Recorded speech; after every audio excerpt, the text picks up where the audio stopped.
नमस्कार दोस्तों, फिर से एक नई वीडियो में आपका स्वागत है। आज हम लोग पढ़ेंगे पाटलिपुत्र वैभवम यानी पाटलिपुत्र का वैभव पटना की सुंदरता के बारे में आज हम लोग पढ़ेंगे।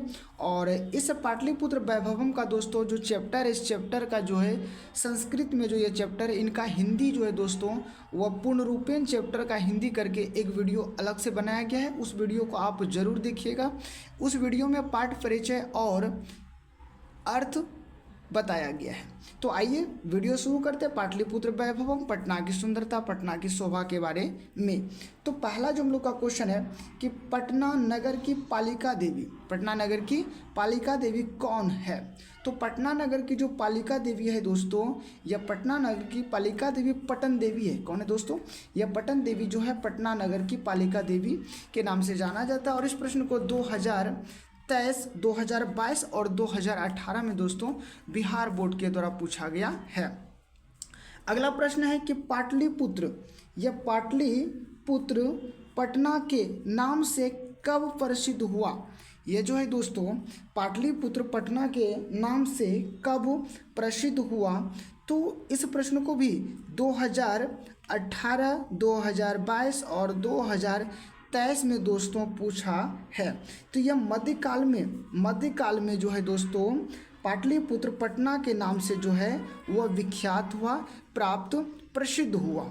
इसके बाद है गुरु गोविंद सिंह का जन्म स्थान किस नाम से प्रसिद्ध है? मतलब कि गुरु गोविंद सिंह का जो है जन्म स्थान जो है वह किस नाम से प्रसिद्ध है, किस नाम से जाना जाता है?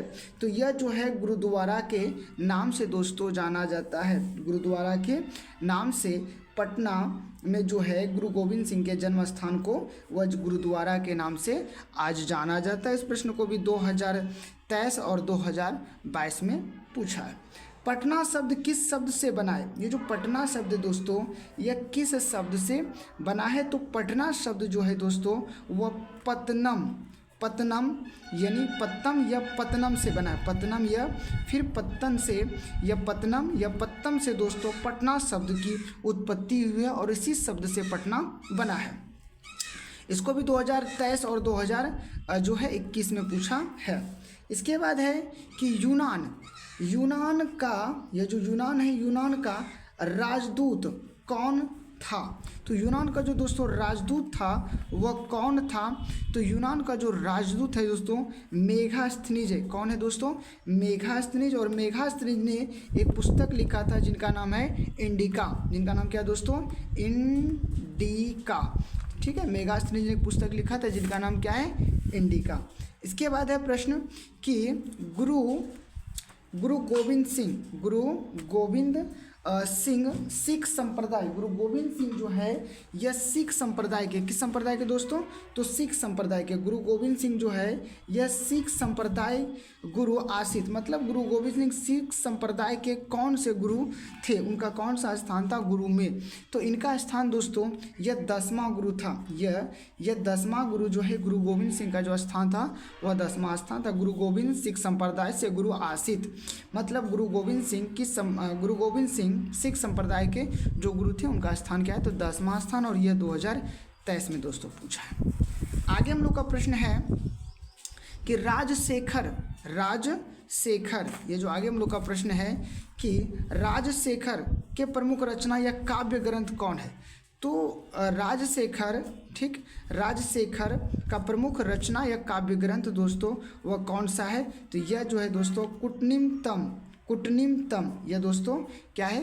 कुटनिमतन। दोस्तों यह जो काव्य मीमांसा हो जाएगा, यह काव्य मीमांसा है। क्या है दोस्तों? काव्य मीमांसा। तो राजशेखर है, मीमांसा है, तो राजशेखर मीमांसा, राजशेखर जो है मीमांसा नामक जो है इन्होंने रचना क्या है? काव्य ग्रंथ की। इसके बाद हम लोग का प्रश्न है सिखों के 10वें गुरु कौन थे? इस प्रश्न को भी देखियो भली भांति दोस्तों 22 और 20 में पूछा है। कहता है सिखों के 10वें गुरु कौन थे? तो सिखों के जो 10वें गुरु थे गुरु गोविंद सिंह थे। कौन थे दोस्तों? गुरु गोविंद सिंह। सिखों के 10वें गुरु कौन थे दोस्तों? गुरु गोविंद सिंह। इसके बाद है कि गोलघर दोस्तों यह पटना में है। गोलघर कहाँ है दोस्तों? पटना में है। इसके बाद है पटना में हमेशा युद्ध, आग और बाढ़ का भय रहेगा। यह किसने कहा था पटना कहता है कि पटना में हमेशा युद्ध, आग और बाढ़ से सदा प्रभावित रहेगा, सदा भयभीत रहेगा। तो पटना में हमेशा युद्ध, आग, बाढ़ से सदा भयभीत रहेगा, हमेशा भयभीत रहेगा। यह किसने कहा था? तो यह दोस्तों कहा था भगवान बुद्ध ने। ये किसने कहा था?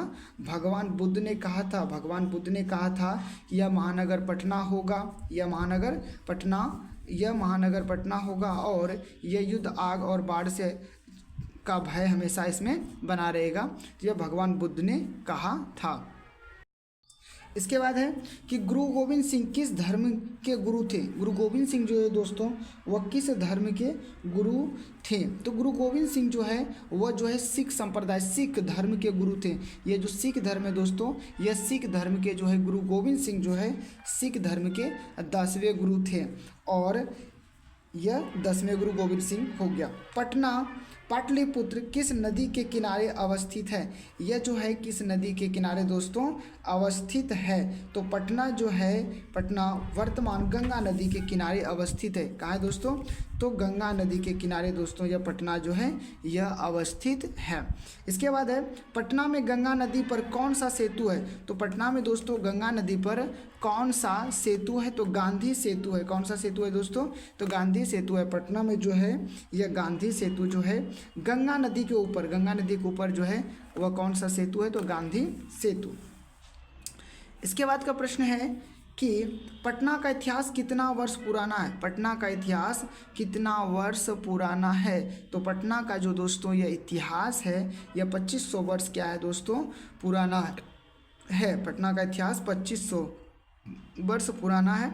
2020, 2019 और 2018 में इस प्रश्न को पूछा गया है। इसके बाद है कि पाटलिपुत्र किस प्रांत यह राज्य की राजधानी है? तो अभी भी है दोस्तों, यह जो है कहता है कि पटना किस प्रांत या राज्य की राजधानी है? तो यह बिहार राज्य की राजधानी है। पटना क्या है? यह पाटलिपुत्र किस राज्य प्रांत की राजधानी थी दोस्तों? यह किस राजधानी थी? तो यह बिहार की। उसके बाद है 2020 और 18 में इनको पूछा गया। इसके बाद है कुटनिमतम काव्य के कवि कौन है? ये कुटनिमतम जो है, कुटनिमतम ये जो काव्य है इसके जो है काव्य है इसके कवि कौन है, इसके लेखक कौन है? तो इसका जो हम लोग का प्रश्न हो जाएगा दामोदर गुप्त हो जाएगा। क्या है? दामोदर गुप्त। इसके बाद का प्रश्न हम लोग का है कि पाटलिपुत्र वैभवम पाठ किस शहर का वर्णन, यानी कि पाटलिपुत्र यह जो है वैभवम जो पाठ है इस पाठ में दोस्तों किस शहर का वर्णन मिलता है, किस शहर का चर्चा है, किस शहर के बारे में बताया गया है? तो वह पटना है। वह क्या है दोस्तों? पटना। इसके बाद है सरस्वती का निवास स्थान कौन सा महानगर था? तो सरस्वती का जो कुलगिरी है, निवास स्थान है दोस्तों यह जो था पाटलिपुत्र था। क्या है दोस्तों? पाटलिपुत्र।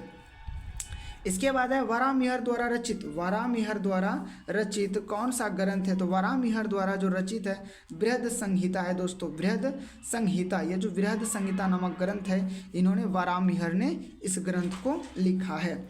उसके बाद है गुरु गोविंद सिंह का जन्मस्थल कहाँ है? गुरु गोविंद सिंह का दोस्तों जन्मस्थल कहाँ है? तो गुरु गोविंद सिंह का जन्मस्थल पाटलिपुत्र है। कहाँ है दोस्तों? पाटलिपुत्र। गुरु गोविंद सिंह का जन्मस्थल कहाँ है? तो पाटलिपुत्र। भगवान बुद्ध के समय पटना का नाम क्या था? तो भगवान बुद्ध के समय जो है दोस्तों वो पटना का जो नाम था वह पाटलीग्राम था। क्या है दोस्तों? पाटलीग्राम। भगवान बुद्ध के समय पटना का नाम पाटलीग्राम, भगवान बुद्ध के समय पटना को पाटलीग्राम के नाम से जाना जाता था। इसके बाद हम लोग का प्रश्न है कि पटना में कमोदी महोत्सव कब मनाया जाता था? ये जो पटना है दोस्तों कमोदी महोत्सव वह कब मनाया जाता था? तो इनका आंसर हम लोग का हो गया दोस्तों गुप्त काल में यह जो है पटना में कमोदी महोत्सव मनाया जाता था। मेगास्थनीज पटना किस समय में आया था? ये मेगास्थनीज जिसने एक इंडिका नामक पुस्तक लिखी है यह यूनान का राजदूत भी था। तो मेगास्थनीज पटना किसके समय में आया था? तो मेगास्थनीज जो है यह पटना जो है यह जो है किसके समय में आया? तो चंद्रगुप्त मौर्य के समय में आया था। चंद्रगुप्त मौर्य के समय में जो है दोस्तों यह चंद्रगुप्त मौर्य के समय में पटना आया था।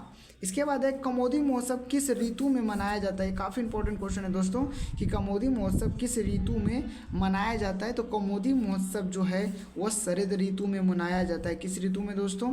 शरद ऋतु में। कमोदी महोत्सव जो है शरद ऋतु में मनाया जाता है। इसके बाद का प्रश्न है दोस्तों कि पाटलिपुत्र का नामांतरण, मतलब पाटलिपुत्र का दूसरा नाम क्या है। तो पाटलिपुत्र का दूसरा नाम था कुसुमपुर। कुसुमपुर के नाम से भी जाना जाता है इसको। पुष्पपुर के भी नाम से इनको जाना जाता है। तो कुसुमपुर या पुष्पपुर के नाम से इनको जाना जाता है। धन्यवाद दोस्तों, आपने हमारी पूरी वीडियो देखी, लेकिन इसका थ्योरी वाला वीडियो जो है आप संपूर्ण संस्कृत का हिंदी, ठीक है, आप इस चैनल पर ज़रूर मिलेगा आपको। धन्यवाद।